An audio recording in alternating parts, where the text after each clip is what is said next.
Hey, I'd like to welcome you to another episode of Mission Matters. My name is Adam Torres, and if you'd like to apply to be a guest on the show, just head on over to missionmatters.com and click on Be Our Guest to apply. All right, so today I have Jenny Woldt on the line, as she's founder and president of Splashbox Marketing. Jenny, welcome to the show. Thank you so much for giving me this opportunity to share about Splashbox and what we're doing.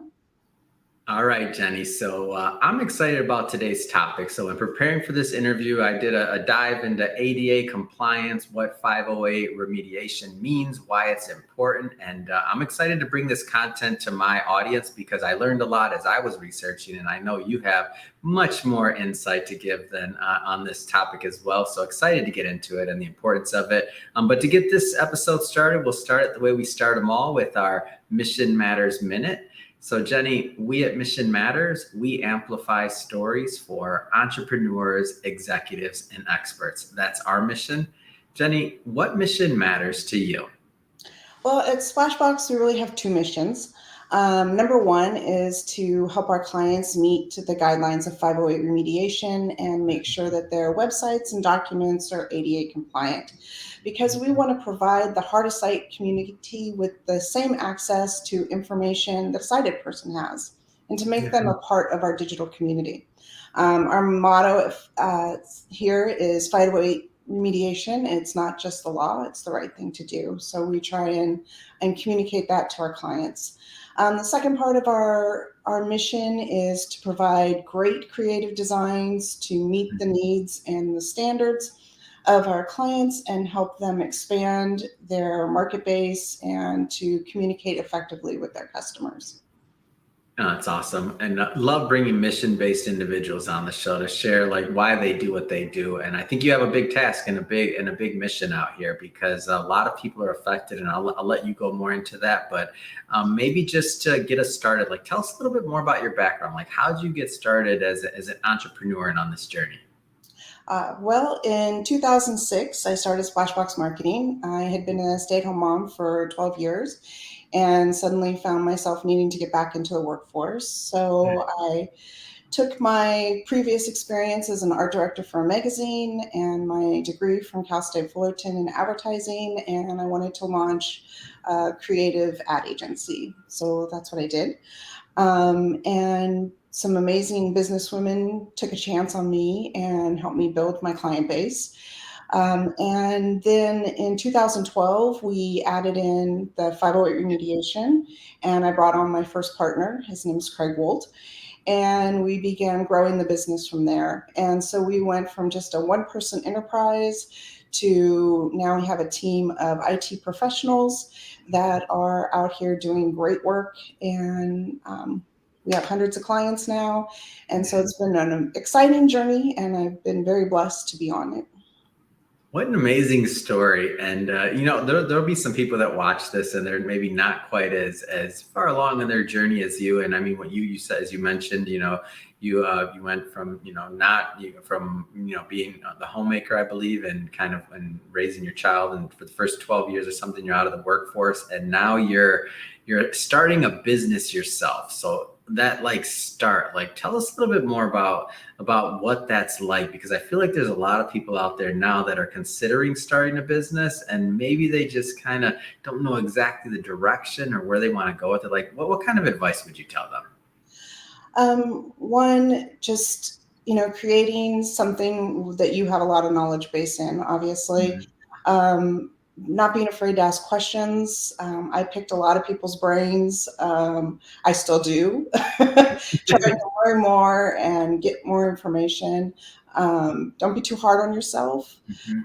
Also, setting up boundaries for yourself. It's so easy when you are, like most small businesses, to work 24/7, but to create a healthy environment for yourself.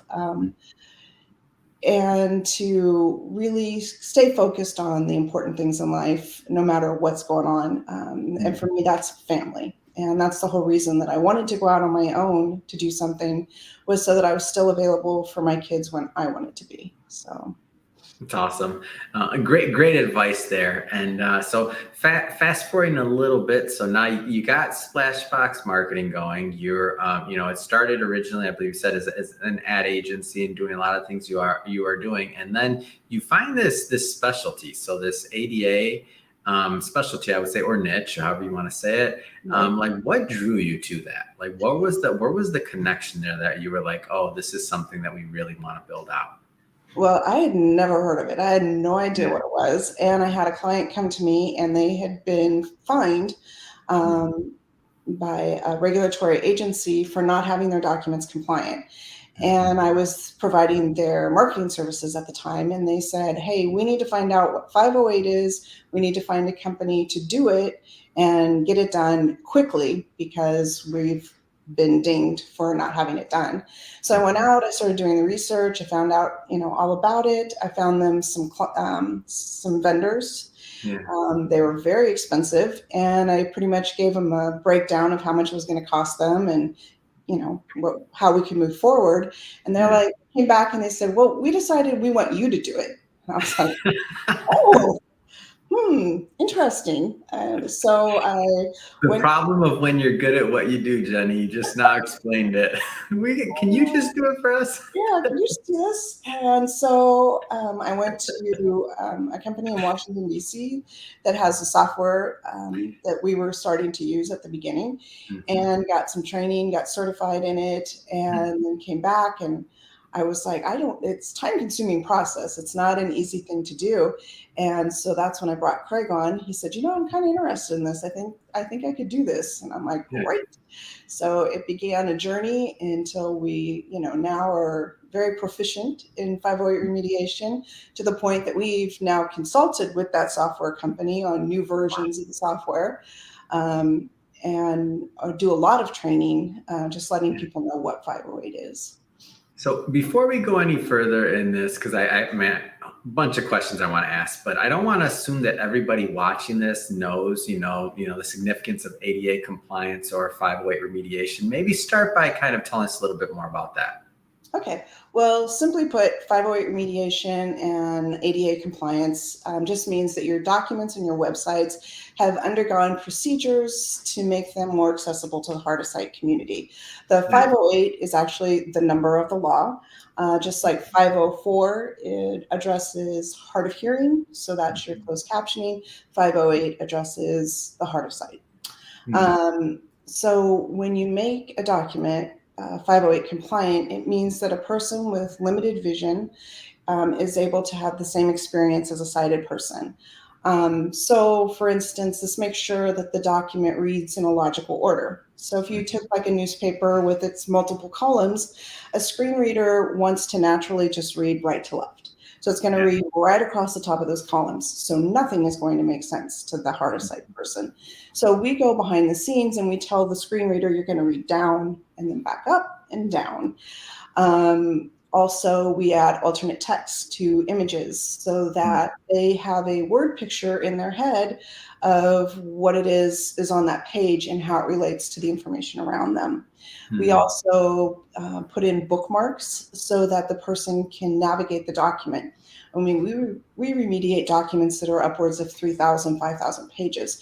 So imagine you're trying to get it through this insurance document. You need some Wow. information that's on page 3,500, Ah, and you've got to scroll through all that, or you have to read through all that to try and find that information you need.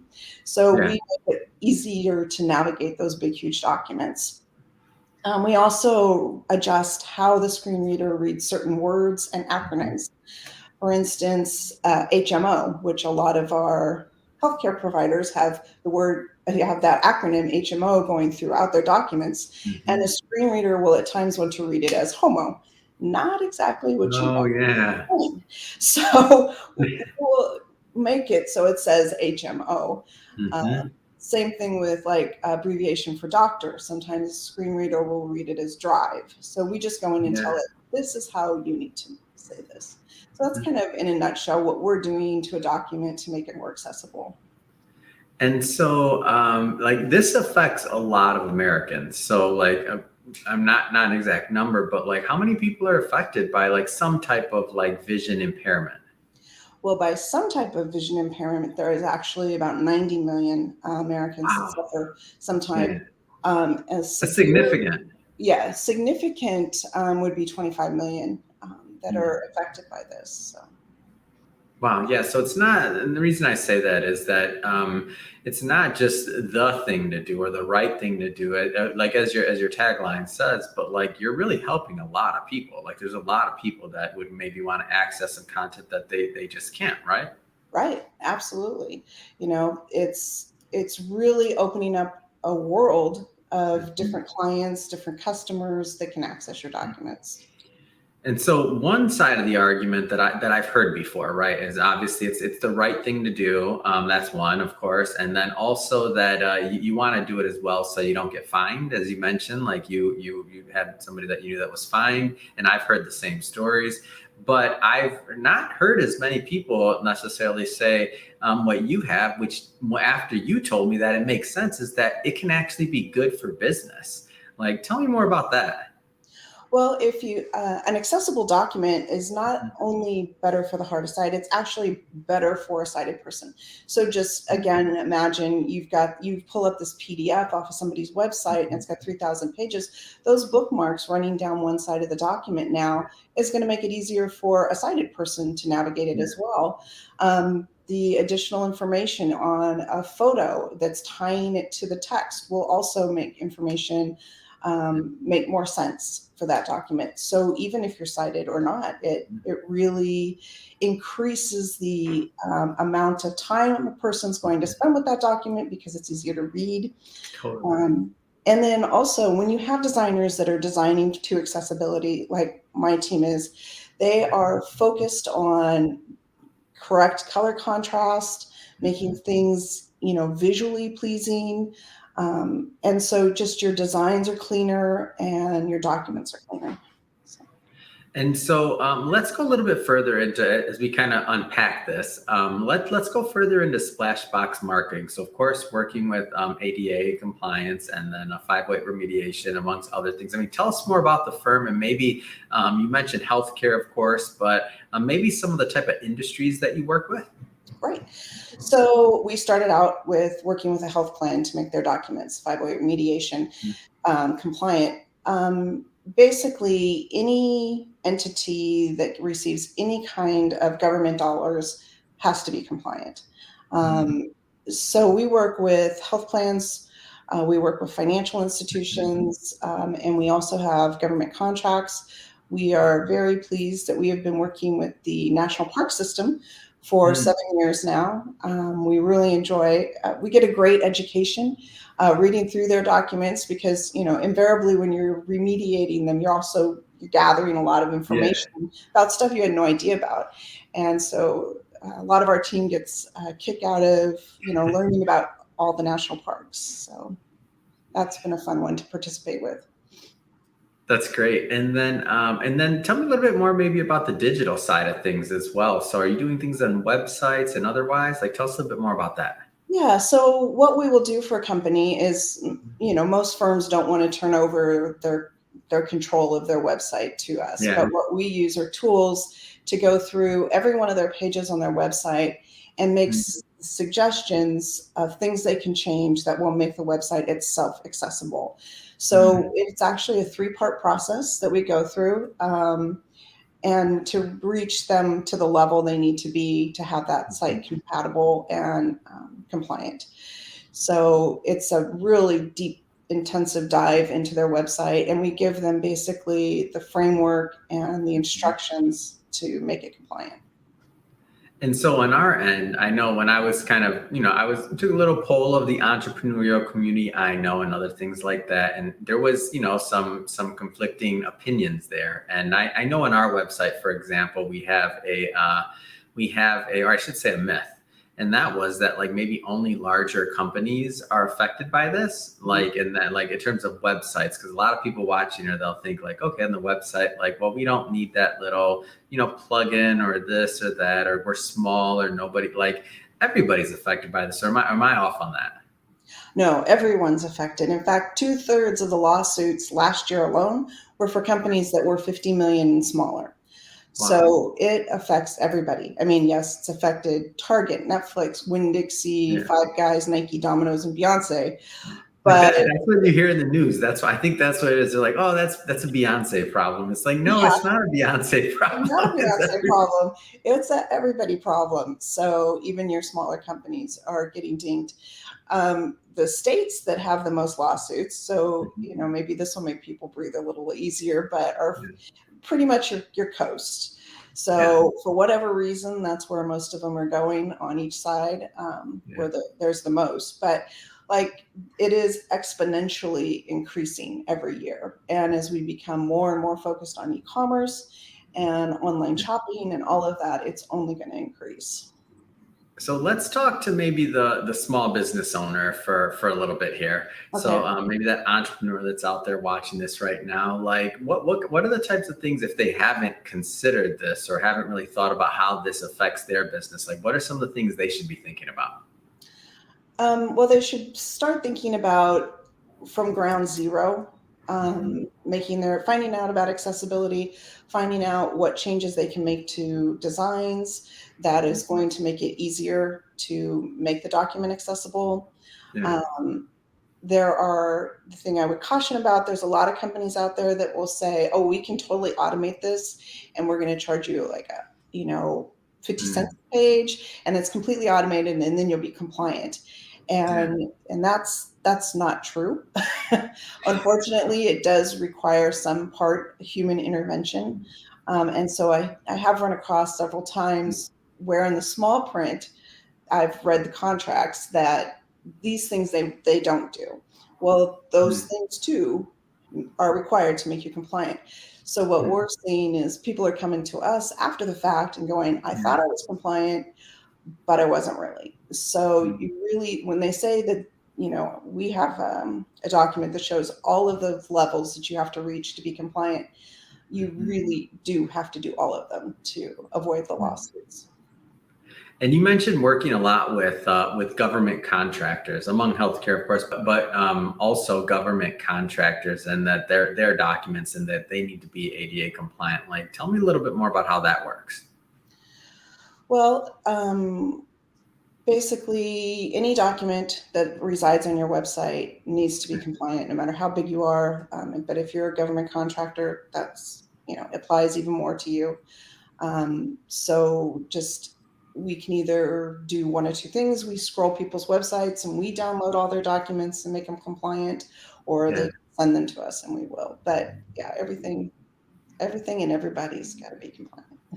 And so another thing is, like, this is not going away. So if somebody hasn't gone through this process, or if somebody hasn't really revisited their website and what this looks like, this isn't going away. Like, in my opinion, it's going to just keep on increasing. It's something that should be done. Like, by the way, I don't want it to go away, but this is something that the lawsuits are going to continue. The other things are going to keep happening, and it's better to get ahead of all this stuff. So I know there's just different tools, different options out there for people. Maybe share like some of that, like in terms of tools. Of course, they can work with your team, like of course, if they're. But what are some of the things that they can do, like overall? Well, your Adobe products have really come a long way. Yeah. Adobe is very, very, very focused on accessibility. So I highly recommend, doing your designs and utilizing the Adobe products. Hmm. Microsoft as well is highly focused on accessibility, and they've built in also a whole lot of things into their documents to help make them accessible quickly. Um, and then just even if you just do some deep dives yourself and really learn about what's involved and what needs to be done, just arming yourself with information so you know exactly what a compliant document looks like. It's awesome. Well, Jenny, I just have to say it's been great having you on the show to learn more about like your work, of course, what you're doing at Splashbox Marketing, but also, the ins and outs of ADA compliance, 508 remediation, what that means for business owners out there, and, government contractors and all the people that are affected, of course, and how it can actually be good for business, and like how it helps the accessibility even for, people that don't have a vision impairment. So I think that's awesome. So I just have to ask you, so I know you guys guys are growing over there. I know a lot going on from our conversations prior. I mean, so what's next? I mean, what's next for you? What's next for Splashbox Marketing? Well, for us, we're constantly researching and trying to stay on top of new trends, new software, continuing to do our research and find the most cost-effective approaches for our clients to meet this regulation is really our focus. We're always excited when we find a new way to streamline our services using some new tool that has come onto the market that we can utilize in doing our remediation. So just really staying on top of that and continuing to educate people on the importance of accessibility. I became passionate about this because as a kid, my grandfather was an avid reader. And when he lost his ability to see anything, it really affected his level of happiness because he went from just reading all the time to now he couldn't. And that hurt. I felt terrible for him. So at times, I feel like we're doing this for everybody else's grandparents and parents and children that are hard of sight and just making a difference in the world and making people aware that this issue exists and there are ways to help the community. Oh, that's wonderful. And if somebody's watching this, Jenny, and they want to learn more and to connect with you and your team, I mean, what's the best way for them to do that? Head on over to splashbox.com and fill out our contact form or give us a call. And we'd be happy to set up a time to, give you a review of your website. We will do that, initially give you kind of an overview for free and just talk about what options are available to you. Fantastic. And we'll put all that in the show notes as well. So the audience can just click on the show notes and head right on over and check out Splashbox Marketing. So great stuff there. And one of the big takeaways, hey, so this is not a Beyonce problem, just an Apple problem. This is not for Target only. Like this is for everyone to be thinking about. So I learned a lot. If you're watching this in the audience, I hope that you learned a lot as well. That being said, if this is your first time with Mission Matters, definitely hit that subscribe button. We're a platform that's all about bringing on entrepreneurs and professionals and having them really share what their mission is and why they do what they do. If that's the type of content you like, again, hit that subscribe button. We have many more mission-based individuals coming on, and we don't want you to miss a thing. And Jenny, really, it has been a pleasure. Thank you again for coming on the show. I really enjoyed it. Thank you so much for having me. It was a pleasure.